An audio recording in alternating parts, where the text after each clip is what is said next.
Red ball একটা important জায়গা আমি মনে করি ক্রিকেটের। আর যেহেতু আমরা গতকালকে ভালো একটা সিরিজ উইন করেছি, অবশ্যই এটা অনুপ্রেরণা দিবে আমাদের প্লেয়ারদেরকে। আর সবাই খুবই ভালো খেলেছে, বিশেষ করে আমি বলবো যে আমাদের প্রিপারেশন খুবই ভালো ছিল এই সিরিজকে সামনে রেখে। টাইগার্স ক্যাম্প, তারপরে এই টিমে আমাদের বেশ কিছু প্লেয়াররা খেলেছেন, মুশফিক ভাই, সৌরভ ভাই। তো তারা খুব ভালো প্রিপারেশন নিয়েছেন। যাদেরকে এই টিমে ফেস করছে তাদেরকেই ইন্টারন্যাশনালি যে ফেস করছে, তো তাদের প্রিপারেশনটা ভালো ছিল। আমার মনে হয় যে এই প্রিপারেশনগুলো আমাদেরকে অনেক ভালো কাজে দিয়েছে। ছোটোবেলা থেকে সোহেল স্যার, বাবুল স্যার, ওনারা আমাদেরকে অলমোস্ট 15-17 থেকে চিনেন। তো আমাদের খেলার প্যাটার্ন সবাইকে, প্রত্যেকটা প্লেয়ারের সম্বন্ধে ওনারা খুব ভালো আইডিয়া রাখেন। তো ওনাদের ইম্প্যাক্ট অনেক বেশি। আমি মনে করি যে ওনারা যেভাবে আমাদেরকে টেক কেয়ার করেন, যেমন আজকে থেকে আমাদের হোয়াইট বলের প্রিপারেশন শুরু হলো, তো এরকম স্টেপ বাই স্টেপই আমাদেরকে ওনারা দেখে রাখেন। তো আমি মনে করি ওনাদের ভূমিকা অনেক ভালো, বেশি। আসলে বিদেশি কোচের কথা বলা হয় যে নাজমুদ্দিন নিয়ে অনেকেই কথা বলেন, তার স্কিল নিয়ে কাজ করার এটা খুব ভালো।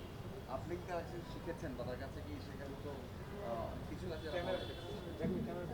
হ্যাঁ, আসলে দেখেন, স্পেসিফিকলি তো কাজ করে। আমরা যতটুকু সময় পাই আমাকে নিয়ে যতটুকু পারছে কাজ করছে। আসলে এখানে বিভিন্ন প্লেয়ারদেরকে নিয়ে কাজ করে, তো আমাকে যতটুকু কাজ করছে আমি সেরকম মনোনিবেশ করার চেষ্টা করেছি। জাকির, দুটো বলতে আপনার শান্তর অধীনে খেলেছেন। হ্যাঁ, শান্তর ক্যাপ্টেন্সির কোন পার্টটা আপনার ভালো লাগে? শান্তর ক্যাপ্টেন্সিটা কেউ উপভোগ করেন? আর একটা বিষয়, মিরাজ আর লিটন তাদের সাথে খেলেছেন, তাদের পারফরমেন্স হাসান মাহমুদের বিশেষ স্পেশালিস্ট বোলারদের, পেস বোলারদের নিয়ে। না, শান্ত বেসিক্যালি দেখেন, ও অ্যাজ এ ক্যাপ্টেন ও কিন্তু ভালো করতেছে, সেটা রেজাল্টই আপনারা দেখতেছেন। তো আমার মনে হয় যে ও ক্যাপ্টেন্সির ভালো দিক, ও রিস্ক নিতে পারে, ও রিস্কটা নেয়। এটা এটা এটা খুবই ভালো। অ্যাজ এ ক্যাপ্টেন আপনি যখন রিস্ক নেবেন, হ্যাঁ ভালো হতে পারে, খারাপ হতে পারে, তো তখন এটা এটা পজিটিভলি যায়। মাঝে মধ্যে হয়তো নেগেটিভ কিছু হয়, বাট আমার মনে হয় যে ওই সাহসটা থাকা উচিত ক্যাপ্টেনের, সেটা সে পালন করতেছে। হ্যাঁ, আর কি বললেন? পেস বোলারদের পারফরমেন্স। হ্যাঁ, পেস বোলাররা তো দেখেন আমাদের মনে হয় যে সেরা সাফল্য 10 উইকেট।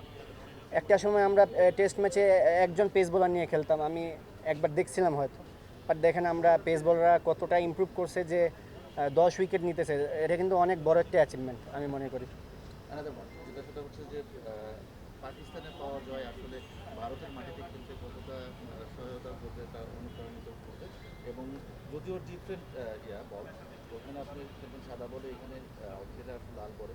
তো ওভারঅল এই ইন্ডিয়ার যে ট্যুরটা, সেটা নিয়ে আপনার ইন্ডিয়াতে তো টেস্টও তো দুইটা আছে, দুইটা টেস্ট, এরপরে T20। হ্যাঁ, আমার মনে হয় যে যেহেতু দুইটা আমরা খুবই ভালো মার্জিনে জিতছি, অবশ্যই এটা মানে টেস্ট ক্রিকেটে এরকম সিরিজ, ডমিনেটিং সিরিজ উইন, এটা যে কোনো টিমকে উজ্জীবিত করবে। আর আমি তো দেখলাম সুরেশ রায়না অনেকেই বলছেন যে বাংলাদেশ সিরিজকে তারা যেন খুব ইম্পর্টেন্ট ভাবেই নেয়। তো আমার মনে হয় না তারাও লাইটলি নেবে আমাদেরকে।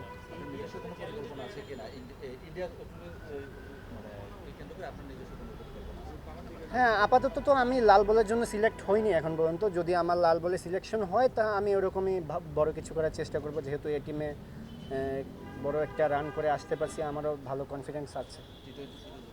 হ্যাঁ, T20 সিরিজ তো পরে আমাদের, প্রথমত রেড বল। দ্রুত রান করার ক্ষেত্রে এইভাবেই ওইরকম সিনারিও দিয়ে আমাদের প্র্যাকটিস হইতেছে, যে আজকে থেকে আমাদের শুরু হলো। নেক্সট 1 মাস আমাদের এরকম কাজই হবে, যে ভাগ ভাগ করে আমাদেরকে স্পেসিফিকলি কাজ দেওয়া হয়েছে, তো সেই কাজগুলোই হবে। আসলে দেখেন, আমরা ব্যাটে বলে টাচে থাকার কারণেই দেখেন আমাদের সামনে কিন্তু ডোমেস্টিক কোনো তেমন একটা খেলা নেই, NCL আছে। এই জন্যই আমাদেরকে এই 1 মাসের এই সেট আপটা দেওয়া হয়েছে, যেন আমরা ব্যাটে বলের সাথে থাকতে পারি, অ্যাটলিস্ট আমরা যেন প্র্যাকটিসে, হাই ইন্টেন্সিটি প্র্যাকটিসে থাকতে পারি। এই জন্যই এই ক্যাম্পটা ডাকা। এরকম ফিটনেস, এরকম ব্যাটিং, প্ল্যান্টি অফ ব্যাটিং হইতেছে, এরকম হবে, প্রতিদিনই হবে। আসলে আমি আগেও বললাম যে মাইন্ডসেট, আমরা যখনই আপনি বড় টিমের সাথে জিতবেন, হোক সেটা লাল বল, সাদা বল, যখনই অ্যাজ এ টিম আপনারা বড় পারফরমেন্স করে আসবেন, তখন অন্যরকম একটা কনফিডেন্স কাজ করে। অবশ্যই আমরা জিতার জন্য যাব, আমাদের মাইন্ডসেটই হচ্ছে আমরা জিতার জন্য যাব। তো ইন্ডিয়া সিরিজে অবশ্যই আমাদের টার্গেট থাকবে আমরা যেন আমাদের সেরা সাফল্য করে আসতে পারি।